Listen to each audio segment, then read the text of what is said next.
jaamacadda Camuud ayaa maanta waxaa lagu wareejiyay deeq isugu jirta kombiyuutarro, printero iyo dabdhaliye. Deeqdan isugu jirta qalabkaasi tiknoolajiyada ee kala duwan ayaa waxa ay ka soo gaadhay dawladda Turkiga, taasi oo u soo marisay hay'adda la yiraahdo Somali Run oo iyadu ah dallad kulmisa 9 jaamacadood oo ku yaala Somaliland, Puntland iyo guud ahaan Soomaaliya. Doomiyaha dalladaasi Somali Run Professor Suleymaan Axmed Guuleed oo deeqdaasi isagu guddoonsiiyay jaamacadda Camuud ayaa isagu halkaasi ka sheegay ereyo kooban. Bismillahir Rahmaanir Rahiim. Alhamdulillah wahdah wassalatu wassalamu ala man la nabiyya ba'dahu wa ala alihi wa ashabihi wa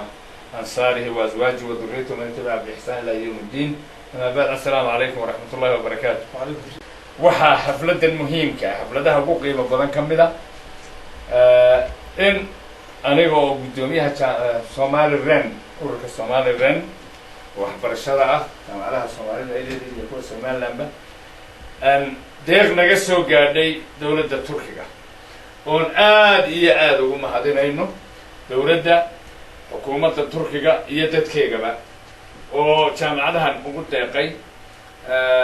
ilaa 300 computer 9 jaamacadood oo aan ugu deeqay 360 printer iyo jaamacadiiba 12 scholarship markii dambe way sir dhimeen laakiin guud wadarta guud jaamacadii 12 scholarship ama deeq waxbarasho oo masters iyo postgraduate oo aan ahayn wax jaamacadda ka baxsane shaqaalaha jaamacadda ah ay leedahay dadka qaar bay fahmaan scholarshipda maxaa wax loo siin waayay ayaa la yiraahdaa oo ardayda suuqa joogta ama laakiin waa shaqaalaha jaamacadda ayaa leh promotion ba u tahay jaamacaddu waa inay heshaa staffkeegu inay wax soo bartaan halka uu joogo mar walba la tiigsada halka ku xigtay inay gaaraan anigoo ku hadlaya magaca jaamacadda ama magaca Somali Run waxaan aad iyo aad ugu mahad celinaya 9 jaamacadood anigoo ka wakiila dawladda iyo dadka Turkiga deeqda wax ku oolka ay nasiyeen iyo sida ay diyaarka ugu yihiin inay jaamacadaha taageerada u sii wadaan noona cadeeyeen inay noo sii wadi doonaan maanta waxaan joognaa jaamacadda Camuud gudoomiyaha oo ka wakiila jaamacadda ayaan ku wareejinayaa deeqda laga gudooma waxaan idinka faraynaa ma filaynaa aanu shaakii jaamacadda waan yar dhigay marka kii Somali Run weeyay inaad kombiyuutarada sidii loogu talagalay u isticmaali doontaan shay baadha la dhigi doono ardaydu wax ku baran doonto أنه أردنا أنا وسين دون تان دير راس هالك كتبت إن الدولة يدرك تلك تركيا. deeqdaasi oo uu gudoomay Cumar Cabdilaahi Cali oo ah gudoomiye ku-xigeenka jaamacadda Camuud iyo guddiga sare ee jaamacaddaasi Camuud hogaamiyo oo iyaguna halkaasi goobjoog ka ahaa ayaa waxa ay ka mahadnaqeen deeqdaasi ka soo gaadhay dawladda Turkiga tani oo ay sheegeen deeqdan inay tahay hordhac oo isla markaasina ay qaybo kale oo fara badan oo agab waxbarasho oo ay dawladda Turkiga ugu tala gashay inay dhawaan iyaguna soo gaari doonaan sida fiican loo soo gaarsiin qalabka kulahantii waxaan aaminsanahay qalabkaas waa qalab loo baahnaa oo tayada waxbarashada iyo maamulka jaamacadda ka taageeri doona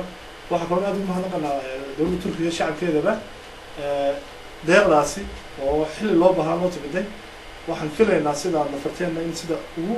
fiican loo isticmaalo sidoo kale waxaan xusaynaa scholarships 12 qof iyo run ahaantii waxay la soo gaadhay xilli loo baahnaa intuba waa deeqdii ugu badnayd malaha iyadoo wada socota la soo gaadhay marka waxaan leenahay waxaan dib u codsanaynaa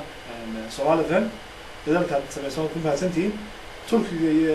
shacabka xukuumadda waxaan leenahay iyaguna sidoo kale dadaalkaasi wadaan baahiduna ma yareen mar walba wixii la heli karo wala soo gaaraan aad iyo aad baan dawladda Turkiga ugu mahadnaqaynaa inta imka deeqaha ay soo direen noo soo bilaabay waxa weeyaan 2 sanadood horta kama badna way ka gacan weeyeen ajaanibkii iyo dadkii kale waxa ka muuqata gacan islaamnimo oo aad iyo aad fiican mahad badan baan soo jeedinaynaa anagoo Turkiga ma kala tagin calankiisu waxaan xabaalahana waa soo halkan sidii ugu yaala wadanka iyaga aad baad u mahadsantii wassalaamu calaykum warahmatullahi wabarakatuh